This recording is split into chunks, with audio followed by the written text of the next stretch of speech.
माता, आप यहाँ सभी के कुशल का ध्यान रखने का दायित्व मुझे सौंप कर गई थी। माता, मैं बस उसी को पूर्ण करने का प्रयास कर रहा हूँ। माता, अभी यदि विलंब हुआ तो ऋषि दुर्वासा की क्रोधाग्नि जागृत हो सकती है, जिसमें सभी भस्म हो सकते हैं माता। इसलिए माता, आपको कृपा करनी ही होगी, अन्यथा मैं आपके और प्रभु श्री राम के कार्य को पूर्ण करने में असफल हो जाऊंगा। माता, आपको दर्शन देना ही होगा, देना ही होगा माता, देना ही होगा माता।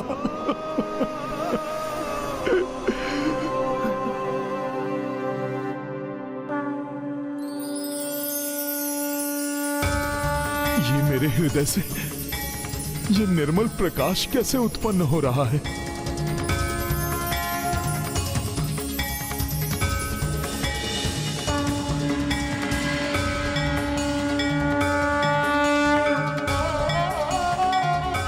माता, प्रणाम माता।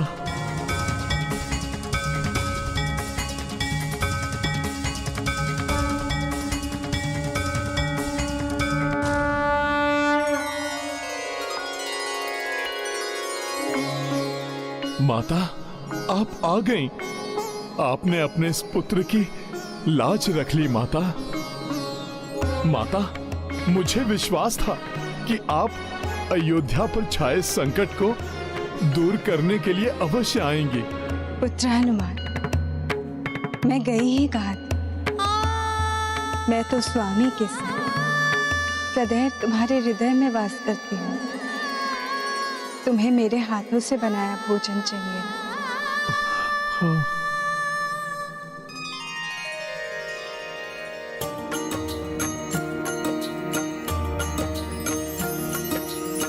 सीता प्रगति कपि के बुलाए,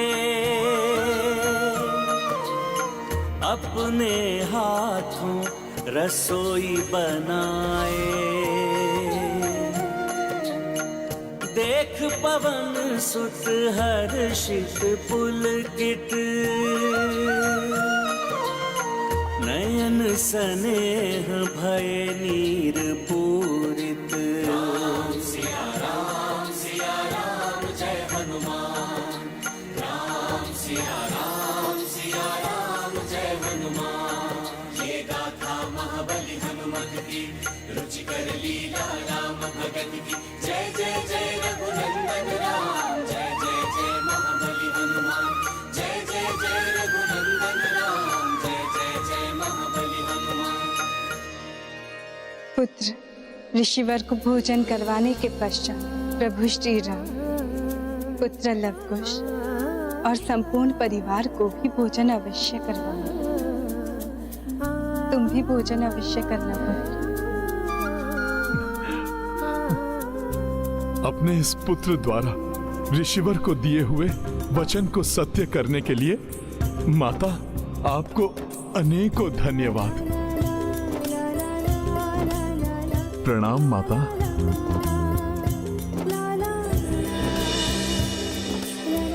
माता, प्रेम का अथाह सागर है आपका हृदय। आप किसी को भी नहीं भूली। एक पहर पूर्ण होने को है। कहाँ है हनुमान? और कहाँ है वो भोजन जिसे लाने का उसने वचन दिया था? अब आपको और प्रतीक्षा नहीं करनी होगी ऋषिवर। मैं अभी माता सीता के हाथों बनाया भोजन प्रस्तुत कर रहा हूं। हनुमान के मुख से कभी असत्य वचन नहीं निकलते, किंतु ये कैसे संभव है? सीता कैसे भोजन तैयार कर सकती है जब वो यहाँ है ही नहीं?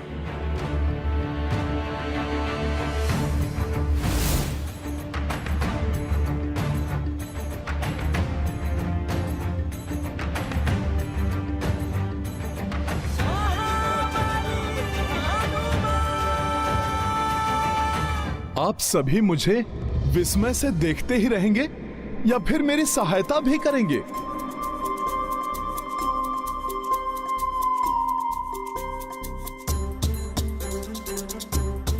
आइए ऋषिवर, भोजन के लिए आसन ग्रहण कीजिए।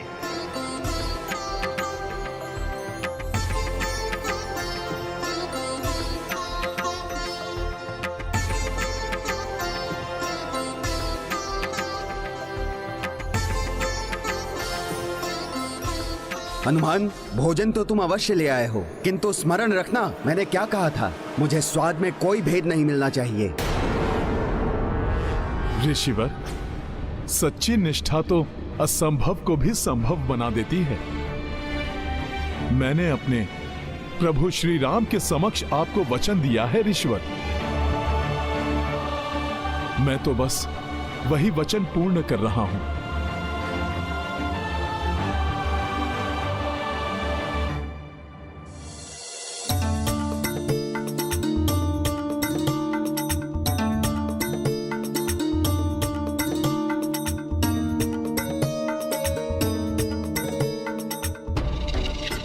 हनुमान जी ने अनेकों बार अपनी भक्ति की शक्ति से असंभव कार्य किए हैं, किंतु आज ये माता के हाथों का भोजन प्रस्तुत करना, क्या ये सत्य है?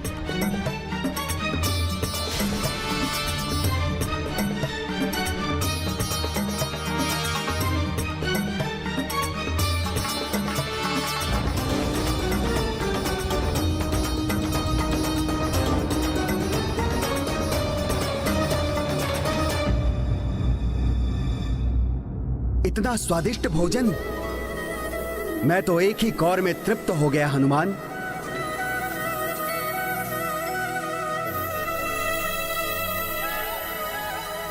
ये तो सत्य में पुत्री सीता के हाथों बना प्रसाद है हनुमान। ये गाथा महाबली हनुमत की, रुचिकर लीला राम भगत की। जय जय जय रघुनंदन राम, जय जय जय महाबली हनुमान। भोजन सिय हाथों से बनाई, दुर्वासा संतृप्त हो खाई। तत्पश्चात बसे रघुराई, संग में लव कुश अरु सब भाई। संसार त्यागने के पूर्व मुझे तुम्हारे हाथों बने भोजन को प्राप्त करने का सौभाग्य मिल गया सीते। अब मेरी कोई इच्छा अपूर्ण नहीं रही। प्रतिनयनों मह समाई नीरा, अंत मह भोजन किए महावीरा। आए राम तब भाव अधीना, कपि मुख मह मोदक धर दीना। महाबली हनुमत की, रुचिकर लीला राम भगत की। जय जय जय रघुनंदन राम, जय जय जय महाबली हनुमान। जय जय जय रघुनंदन राम, जय जय जय महाबली हनुमान। हनुमान, एक तुम ही तो हो जिसने मेरी सीता को रुष्ट होने का कभी कोई कारण नहीं दिया। इसलिए वो तो मात्र तुम्हारे बुलावे पर ही आ सकती थी, और वो आई भी। इसलिए मैं एक बार पुनः तुम्हारा धन्यवाद करता हूं।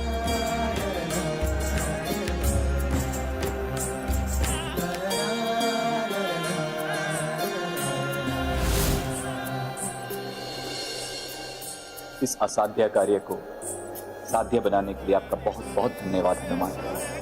मैं भला धन्यवाद का पात्र कहां? मैंने कहां कुछ किया है? हनुमान, आज तुमने मुझे धन्य कर दिया पुत्र। ऋषिवर, मैंने कहां कुछ किया है? ये सारा भोजन तो माता ने अकेले ही बनाया है।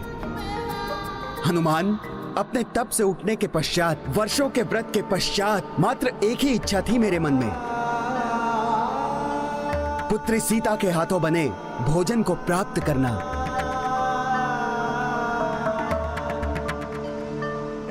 उनके त्याग का ज्ञान था मुझे, किंतु फिर भी मैं अपने इस इच्छा का दमन नहीं कर सका। आज तुमने उनका आवाहन कर मेरी ये इच्छा भी पूर्ण कर दी। मैं तुम्हें आशीष देता हूं हनुमान। तुम्हारी भक्ति की शक्ति की ख्याति तो युग युगांतर तक रहेगी। निराशा के अनंत सागर में डूबे तुम्हारे भक्त तुम्हारा स्मरण करते ही आशावान हो उठेंगे।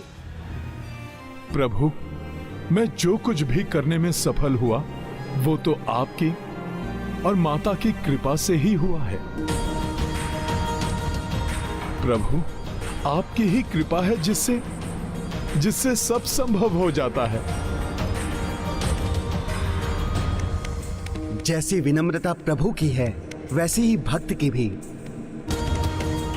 आप दोनों धन्य हैं। कार्य स्वयं करते हैं किंतु उसका श्रेय सदैव दूसरों को देते हैं। अब हर्षित मन से मैं आप सबसे विदा लेता हूं। हर्षित तो हम सभी हैं ऋषिवर। आप जैसे महान तपस्वी ऋषि की सेवा करके हम सब कृतार्थ हुए। आप सभी का कल्याण हो।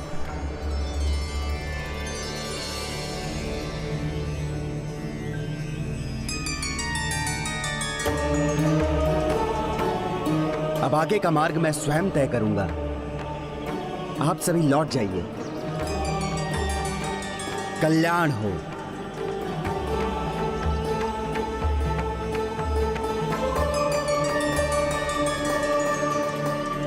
मेरा इस संसार को त्यागने का समय तो अभी है, किंतु यदि हनुमान यहां रहा तो वो ऐसा नहीं होने देगा।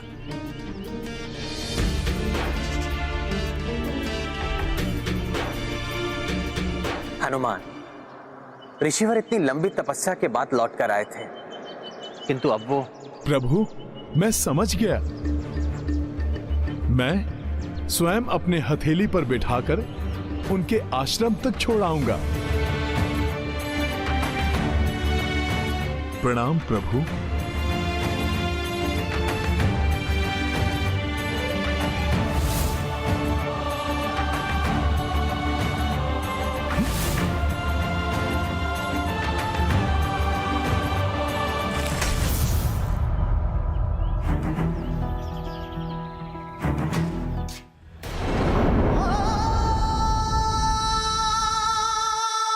भैया, ऋषिवर का सत्कार तो पूर्ण हुआ। अब मैं अपने दंड के लिए प्रस्तुत हूं।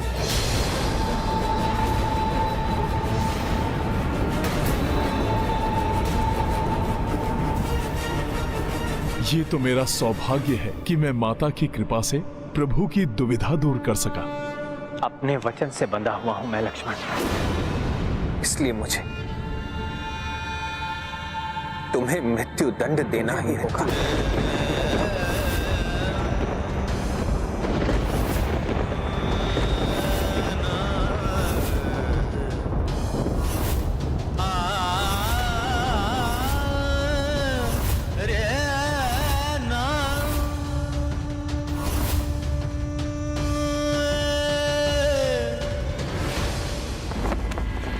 हमारी अनुपस्थिति में इतना कुछ घटित हो गया और हमें आभास तक नहीं हुआ।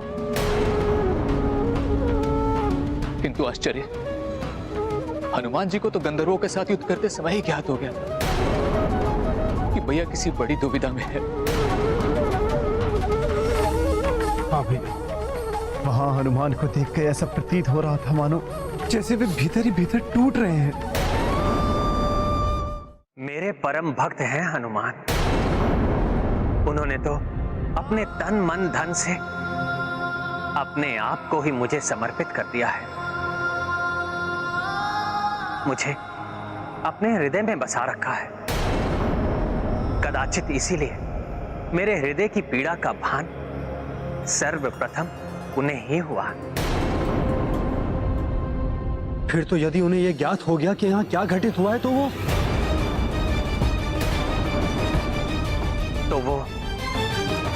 मेरे भूमि लोक को त्यागने के पूर्व ही दुख से बिखर जाएंगे। इसलिए हम ये बात अभी हनुमान के समक्ष नहीं कर सकते।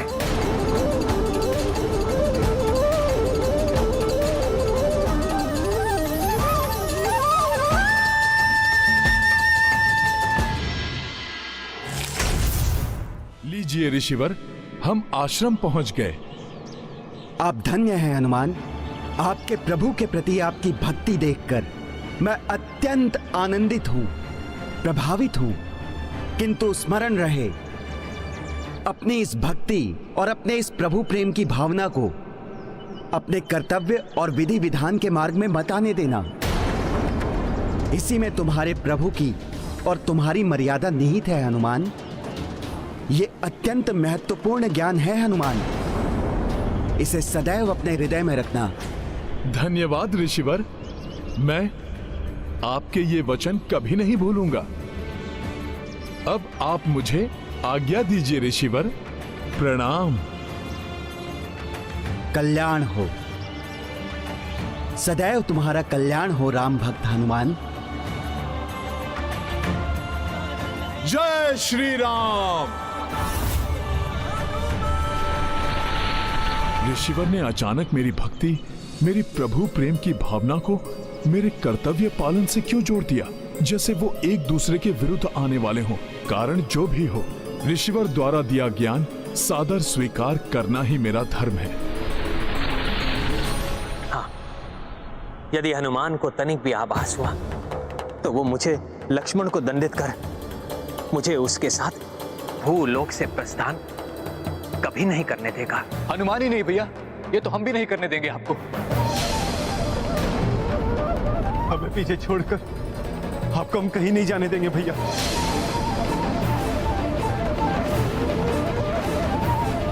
मेरे भ्राता, यदि मैं तुम्हें छोड़कर नहीं गया तो अयोध्या की प्रजा का ध्यान कौन रखेगा? नहीं भैया नहीं, अब इस प्रकार बार बार हम दोनों को अकेला छोड़कर नहीं जा सकते। आपके वनवास के समय आपने जो हमारे साथ किया, हम वो पुनः होने नहीं दे सकते। हाँ भैया, उस समय तो मैं आपका आदेश मानकर लौट आया था, किंतु यदि इस बार ऐसा हुआ तो मैं आपके आदेश का उल्लंघन करूंगा।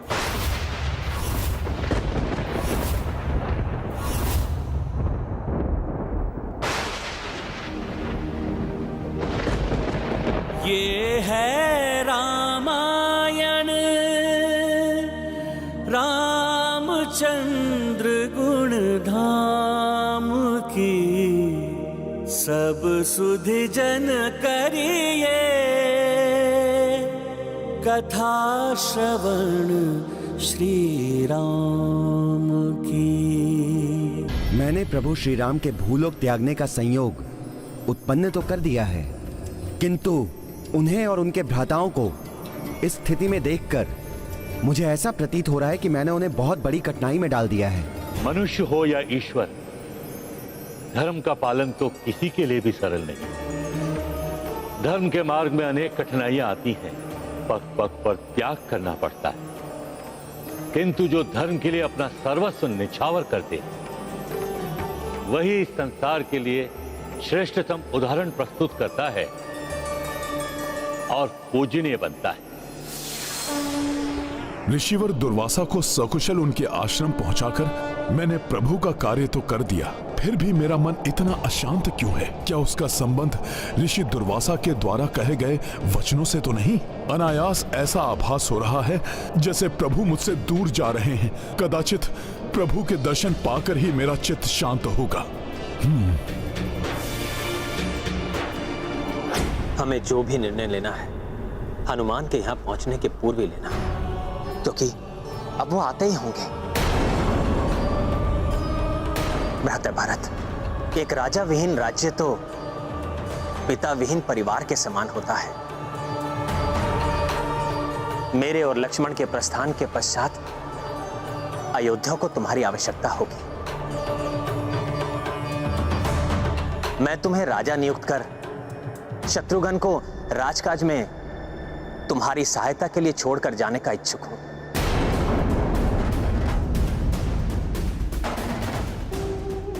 भैया कृपया ऐसा ना करें, आप जो भी निर्णय ले हमें अपने साथ रखें। आपके बिना तो प्राण विहीन हो जाएंगे भैया, हम राजधर्म नहीं निभा सकेंगे। अब आप ही बताइए भैया, प्राण विहीन होकर जब हम एक दूसरे का ध्यान रखने में अक्षम रहेंगे तो राज्य का कार्यभार कैसे संभाल पाएंगे हम? इससे उत्तम तो यही होगा भैया कि आपकी आज्ञा ना मानने के दंड स्वरूप लक्ष्मण के समान हम दोनों को भी मृत्यु दंड दे दीजिए।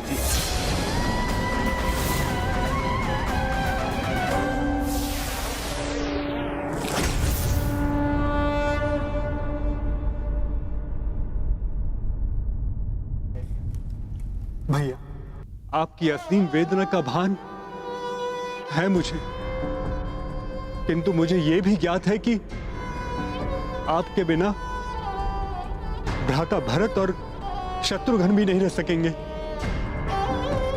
मैं तो स्वयं आपके बिना नहीं रह सकता भैया। और सत्य तो यह है कि हम में से कोई भी नहीं जो अपने आप को इस राज सिंहासन के योग्य समझे। इस पर आपके सिवा यदि कोई स्थित हो सकता है तो वो आप ही के स्वरूप है भैया। अब इस राज सिंहासन पर लवकुश का अधिकार। मेरी भी यही मान्यता है भैया। आपके पुत्र योग्य है, पराक्रमी है। युद्ध भूमि में उन दोनों के पराक्रम के हम साक्षी हैं। बुद्धि, विवेक, ज्ञान सब में परिपूर्ण है वे। आपके बाद यदि इस सिंहासन पर कोई बैठने योग्य है तो केवल वही है भैया।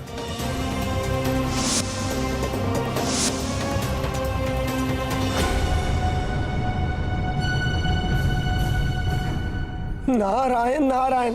प्रभु और उनके भ्राता तो विचार विमर्श में खोए हैं। समय बीतता जा रहा है, कहीं इस बीच हनुमान लौटकर उनकी वार्तालाप ना सुन ले, उन्हें ज्ञात ना हो जाए कि निकट भविष्य में क्या होने वाला है। अन्यथा वही होगा जिसका भय हमें ही नहीं स्वयं प्रभु श्री राम को भी था। देवर्षि नारद, हनुमान को जितना मैं समझता हूँ उसके अनुसार तो प्रभु के भूलोक त्यागने का विचार सुनकर वो प्रभु प्रेम में बह जाएंगे और ऋषि दुर्वासा की बात तो क्या, वो सब कुछ भुला बैठेंगे। क्योंकि जब वो गंधर्वों से युद्ध कर रहे थे और यमराज ने ब्रह्मदेव का संदेश प्रभु श्री राम तक पहुंचाया था, तब उनके आभास मात्र से ही हनुमान की क्या स्थिति हुई थी वो हम सब में से किसी से छिपी नहीं है। अब जब हम सब ने निश्चय कर ही लिया है तो हमें लवकुश के राज्य अभिषेक की तैयारी करनी चाहिए। लवकुश को ही अयोध्या का आधा आधा राज्य सौंपकर हम चारों भ्राता एक साथ सरयू के पावन जल में जल समाधि लेंगे।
हनुमान जी ने अवश्य सब कुछ सुन लिया है।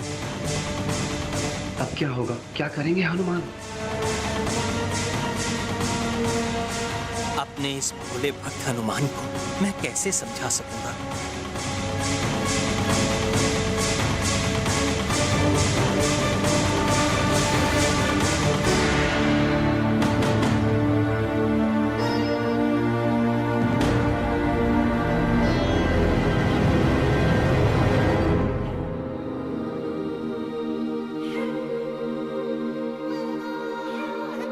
प्रभु, मैं ऋषि दुर्वासा जी को उनके आश्रम छोड़कर आ गया।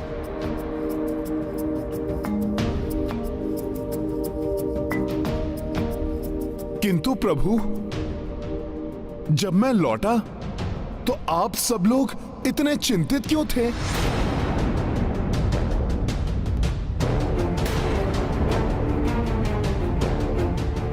प्रभु, ऐसी कौन सी चिंता है जिसके निवारण के लिए आप सभी यहां इतनी गंभीरता से विचार विमर्श कर रहे थे?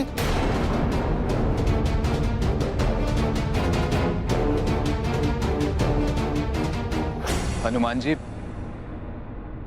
हम तो बस लव कुश के भविष्य के बारे में बातें कर रहे थे।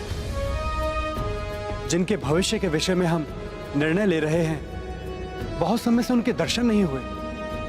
हनुमान जी, क्या आप उन्हें यहां ढूंढ के ला सकते हैं? हाँ लक्ष्मण भैया, उन दोनों के साथ तो मुझे भी बहुत आनंद आता है। लक्ष्मण भैया, मैं अभी गया और उन दोनों को लेकर अभी आया।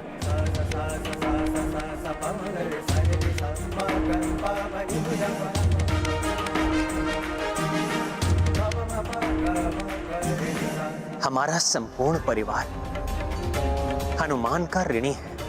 उससे ये बात अधिक समय तक छिपाना उचित नहीं है कि हम चारों भ्राता इस संसार का परित्याग करने वाले हैं। अभी तो उसे इस बात का ज्ञात नहीं है, किंतु कभी ना कभी तो अवश्य होगा। तब एक साथ दुखों का पहाड़ नहीं टूट पड़ेगा उन पर। अब जब हम निर्णय ले ही चुके हैं, तो आप तीनों लव कुश को समझाकर उन्हें उनके राज्य अभिषेक के लिए तैयार कीजिए। मैं हनुमान को बताने का, उसे समझाने का प्रयास करूंगा, जिससे वो धैर्यपूर्वक मेरा जाना स्वीकार कर सके। यह संभव कार्य केवल एक ही स्थान पर संभव हो सकता है। मैं हनुमान को वहीं लेकर जाऊंगा।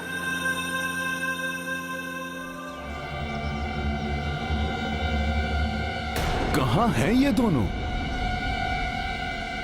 कहीं लक्ष्मण भैया ने मुझे वहां से हटाने के लिए तो लव कुश को ढूंढने के लिए नहीं भेज दिया? चारों भ्राता लव कुश के भविष्य के लिए इतने चिंतित क्यों थे? प्रभु ने तो यही कहा था कि वो उन दोनों के विषय में ही बात कर रहे थे। कहीं प्रभु मुझसे कुछ छिपा तो नहीं रहे?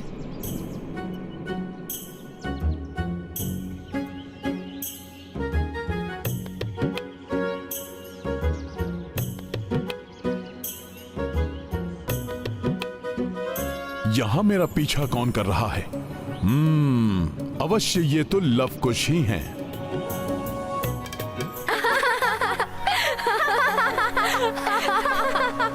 हनुमान जी, हमें आपके साथ बहुत आनंद आता है। आप हमारा साथ कभी मत छोड़िएगा। मैं वचन देता हूं, कभी भी तुम दोनों को छोड़कर कहीं नहीं जाऊंगा। किंतु अभी तुम दोनों को प्रभु श्री राम ने बुलाया है। शीघ्र चलो मेरे साथ। पिताश्री ने बुलाया है? किंतु क्यों? कोई विशेष कारण है क्या हनुमान जी? मुझे तो मात्र इतना ही ज्ञात है कि तुम दोनों के भविष्य के बारे में प्रभु कुछ बताना चाहते हैं। चलो चलो, राजभवन चलो। जी हनुमान जी। पिताश्री!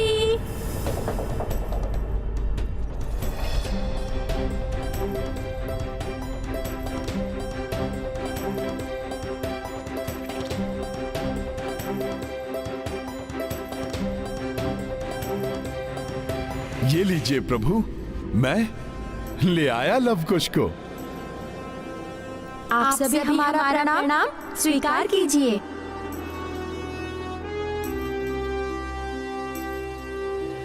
पिताश्री, बताइए, आपने हमें किस लिए बुलाया है? किसी शत्रु को पराजित करना है क्या? हम युद्ध के लिए तैयार हैं। आज्ञा दीजिए।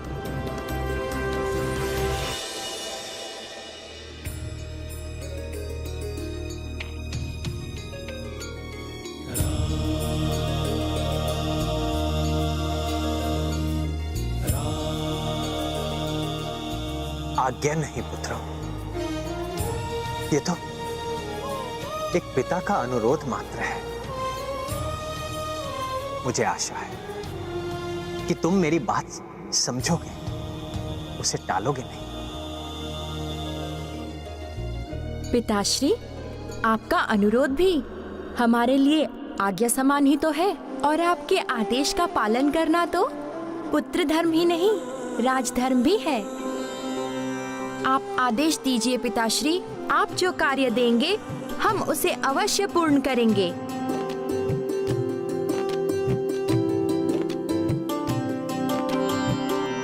ये तुम्हें तुम्हारे काकाश्री बताएंगे पुत्र।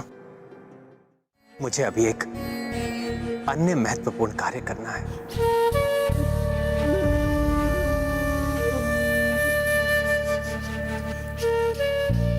हनुमान, मुझे अभी अभी आभास हुआ है कि मुझे गोदावरी एवं फेना नदी के संगम पर स्थित वृषकपि तीर्थ के दर्शन करने के लिए जाना चाहिए। क्या आप मुझे वहां ले जा सकते हैं? प्रभु, आपके आदेश का पालन करना तो मेरा सौभाग्य होगा। तब हमें अभी प्रस्थान करना चाहिए। जो आज्ञा प्रभु। पुत्रों, तुम्हारे काकाश्री तुम्हें जो भी कहें, तुम्हारा उसे गंभीरता पूर्वक सुनना अत्यंत महत्वपूर्ण है। प्रभु श्री राम ने हनुमान को बताने के लिए उचित स्थान चुना है। वृषकापि तीर्थ जाकर कदाचित हनुमान अपने अस्तित्व का गूढ़ रहस्य भली भांति समझ सके।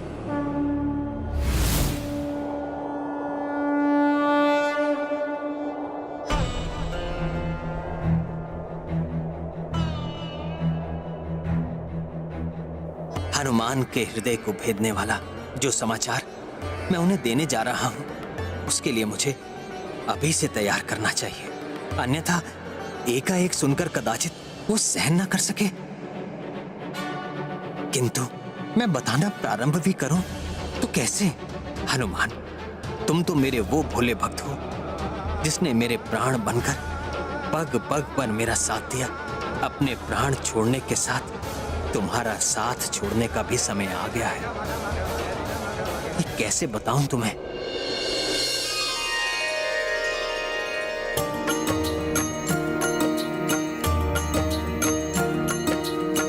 किन शब्दों मह किस विध बोले, कैसे प्रभु मन भक्त का तोड़े। निश्चित वैकुंठ धाम को जाना, किंतु सो को कहे हनुमाना।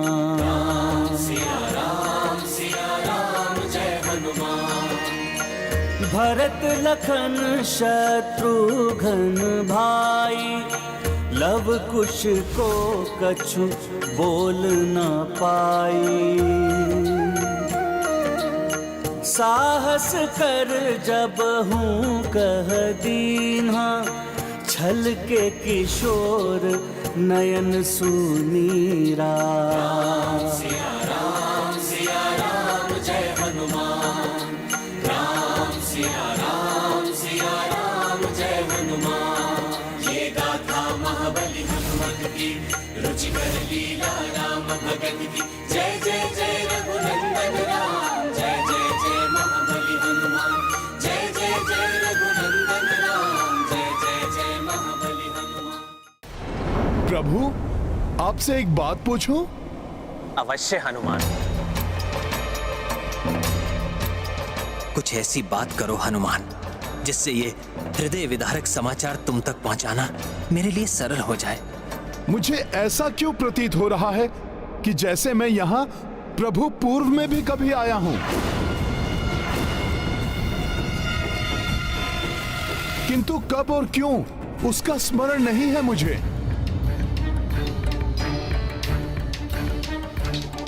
इन दोनों महान नदियों गोदावरी और फेना के इस अद्भुत संगम को देखकर मुझे ऐसा आभास हो रहा है जैसे उस घटना का आज की हमारी इस यात्रा से बहुत गहरा संबंध हो। प्रभु,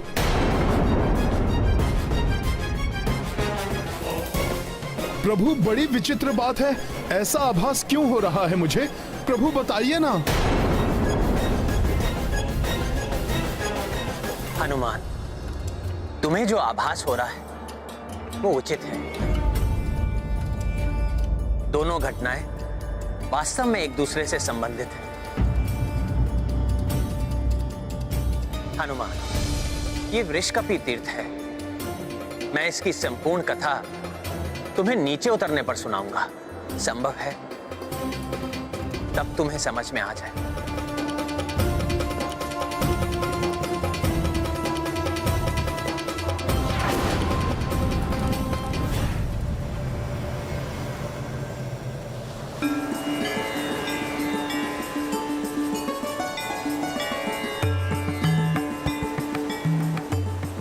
हनुमान, जैसा तुम्हें ज्ञात है, ये गोदावरी एवं फेना नदियों का पावन संगम है।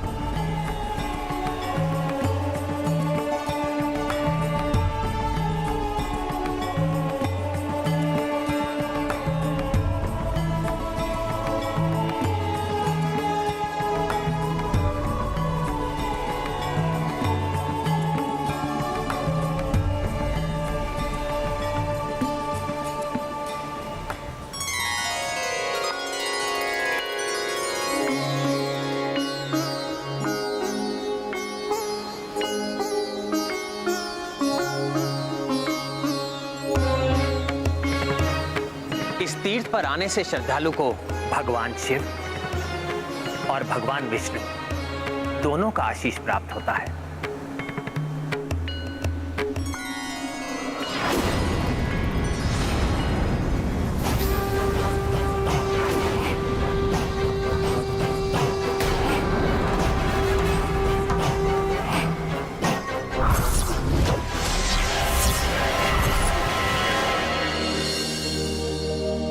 ये है रामायण,